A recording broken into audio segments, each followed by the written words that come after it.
Well, I thought I had it made. I thought this thing was going to get me home. It's cruising a peach. Nothing wrong with it. Good oil pressure. Everything great. Now look at me. And this here is not what you want to see. I think what happened was oil cooler's here. There's oil everywhere.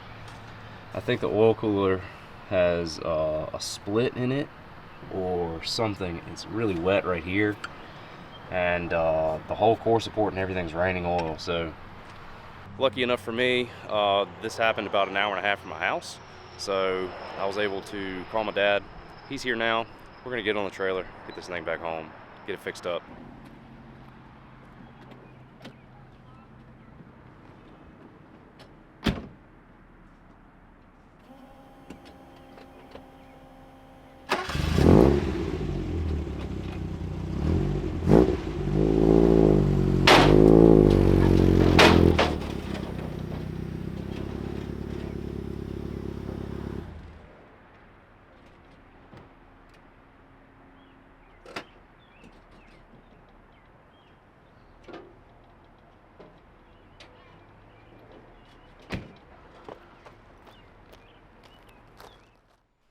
Welcome back to Long Automotive. Sometimes I swear you just can't win, man. And usually where it gets me is where I try to save that $200. In this case, with the oil cooler on this Rabbit, it's the one that came with the car. It looked great. It was an old Earl's unit, like in out, right size. I didn't see any leaks in it, and it's been fine. But sure enough, on the way back from Helen, the thing sprung a leak in the bottom of it. So that's what we're going to address today, as well as it seems to have taken out the alternator too. So I've got a new alternator. Hopefully I can just take the brushes and stuff out of this old one, because it's a really nice Bosch unit that I purchased a while ago, and we can get that going again, as well as get another oil cooler in it. I've got a direct carbon copy of what's in it now and leaking, so hopefully this shouldn't be too bad to do. Though I am going to look at the mounting of this thing and see if there's something I need to change, just to make sure that something I did didn't cause it to rub a hole in the bottom of it. I mean, you never know.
So now that we have everything apart, we can take a look at what happened.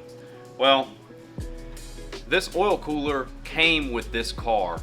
I don't know how old it is. I don't know its history. I know that it's probably 10 or 15 years old and sat in the weather for that entire amount of time. I looked at it when I got it and cleaned it really good with the car and decided to use it. Well, it's been great up to this point, and the best I can tell is it's separated along one of these bottom 2 rows, maybe even as far as halfway up. There's no like obvious rock chips or anything in it, so I think it's just a thing with age, and it just failed. So what we're gonna do is literally plug and play a new unit. Again, Earl's, the part number on this is 410ERL, and I have, for better or worse, modified this brand new oil cooler right out of the box because there's just not a ton of room up here in the core support of this car for the bracketry that is on the end of it. I'm not in love with the way the thing's mounted, but it fits and it's been okay up to this point.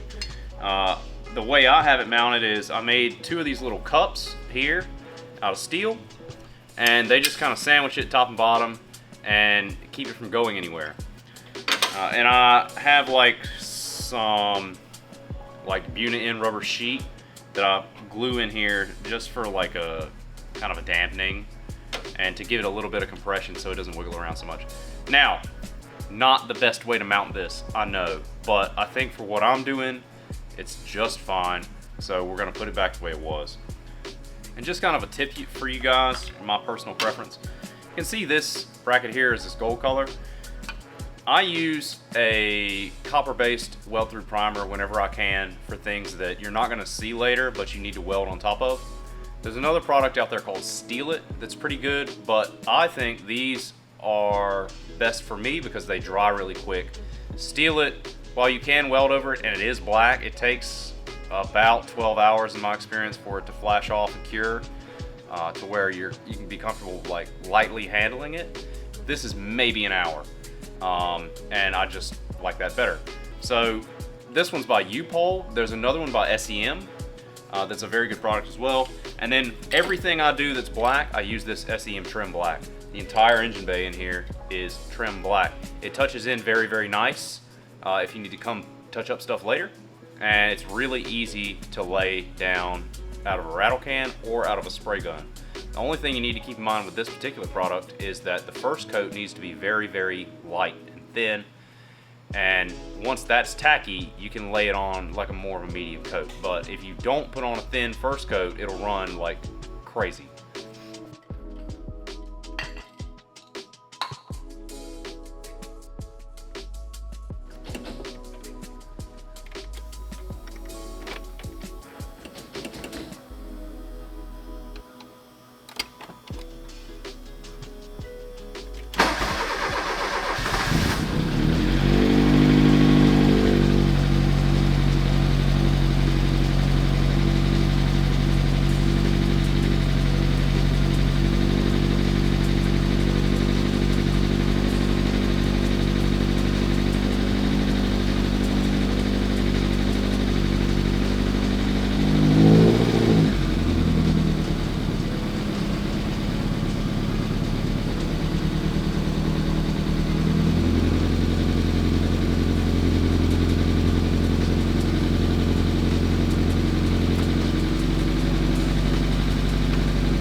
Alright, well, just got back from a drive, gave the Rabbit a pretty good rip, and it seems like my issues are solved.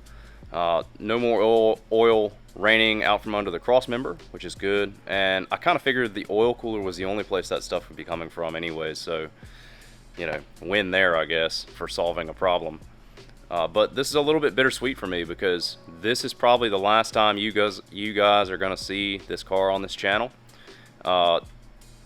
Hopefully, who's the new owner, is on his way right now to come look at the thing, and hopefully, I hope anyways, that he takes it with him. I've had this car for 6 years. The guy that is coming to buy it is not the guy that I bought it from, but the guy that guy bought it from, and I believe this is the guy that put the 16-valve engine in it originally and never got it running and driving. So he's really excited to see the car now. Basically, all I've done is kind of matured his work and make the car a complete driver. So we'll see.